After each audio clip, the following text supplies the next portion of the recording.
राधे राधे मित्रों, हर हर महादेव। जय शिव शंकर, जय भोलेनाथ। हे श्रोताओं, स्वागत है आपका आषाढ़ मास की पावन श्रृंखला के पंचम अध्याय में। आज की कथा साधारण नहीं, यह भक्ति की वो चिंगारी है जो निर्धनता के अंधकार में भी शिव कृपा का दीप जला देती है। यह कथा है प्रयागराज की, जहां एक निर्धन वृद्ध विधवा महिला, जिसका नाम था वसुधा, अपने जीवन में सब कुछ खो चुकी थी, लेकिन नहीं खोई थी तो सिर्फ एक चीज, शिव में अटूट श्रद्धा। और यही श्रद्धा कैसे उसकी नियति को बदलती है, यही जानेंगे आज की इस कथा में। तो चलिए भाव से, भक्ति से और श्रद्धा से सुनते हैं शिवचरण रज व्रत की महिमा। प्रयागराज, जहाँ गंगा, यमुना और अदृश्य सरस्वती का संगम होता है, वहीं एक टूटी कुटिया में रहती थी वृद्धा वसुधा। वह विधवा थी। पति बहुत वर्षों पहले तीर्थ यात्रा पर जाते समय स्वर्ग सिधार गए थे। संतान भी नहीं थी। रिश्तेदारों ने साथ छोड़ दिया था। रहने को सिर्फ एक फूटी झोपड़ी और खाने को कभी एक समय भोजन, तो कभी उपवास ही जीवन था। लेकिन वसुधा की सबसे बड़ी पूंजी थी उसका मिट्टी का शिवलिंग, जो वह स्वयं रोज बनाती थी। गंगाजल से स्नान कराती, बेलपत्र चढ़ाती और एक बात कहती, हे भोलेनाथ, तुम ही मेरे सब कुछ हो। तुम ना होते तो मैं कब की टूट चुकी होती। हर सुबह गंगा से जल लाना, हर शाम दीप जलाना और दिन भर शिव का नाम लेना, यही उसका जीवन बन चुका था। एक दिन वसुधा गंगा तट पर बैठी थी। सूरज ढल रहा था और तभी वहां एक तेजस्वी साधु आए। उनका चेहरा तप से चमक रहा था, पैरों में धूल लेकिन नेत्रों में शांति। वसुधा ने उन्हें देखकर हाथ जोड़ दिए। स्वामी, विश्राम कीजिए, मैं आपके पैर धोती हूँ। उसने गंगाजल से उनके चरण धोए और अपनी एकमात्र शाल उन्हें बिछा दी। साधु मुस्कराए और बोले, माँ, तुम निर्धन नहीं, तुम्हारी श्रद्धा ही तुम्हारा सबसे बड़ा धन है। तुम शिव की प्रिय हो। मैं तुम्हें एक ऐसा व्रत बताऊंगा जो तुम्हारे जीवन का अंधकार मिटा देगा। उन्होंने बताया, आषाढ़ शुक्ल त्रयोदशी को शिवचरण रज व्रत करो।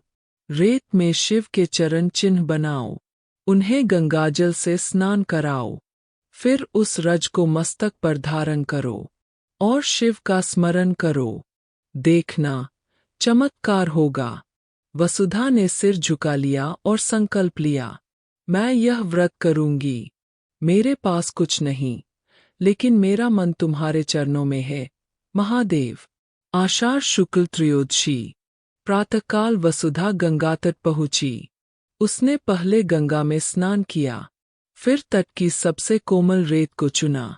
वहां उसने प्रेम से शिव के चरण बनाए, जैसे माँ अपने बालक के पाँव की छाप बनाती है।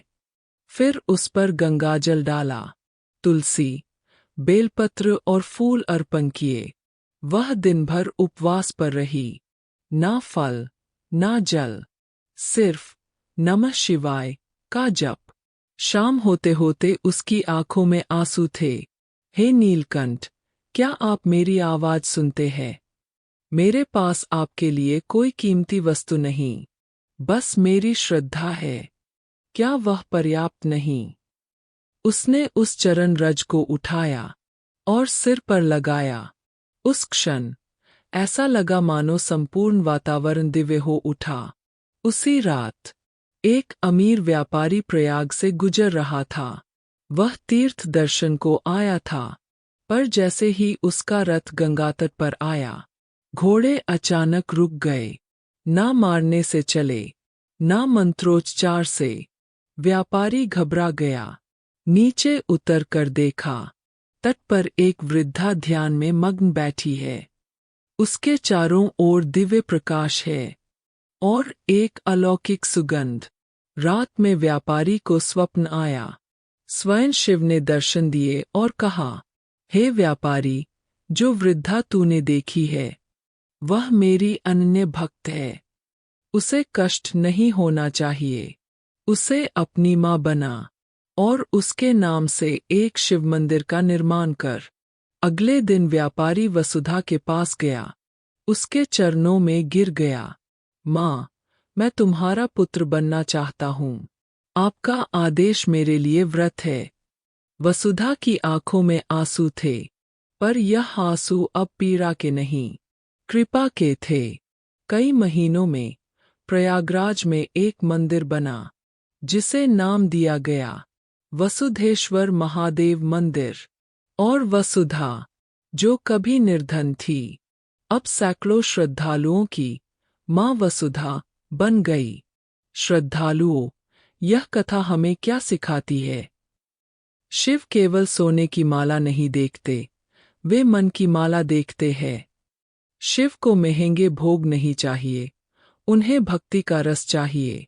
जब हम दिल से चरणों में झुकते हैं, तो शिव हमें अपनी गोद में उठा लेते हैं।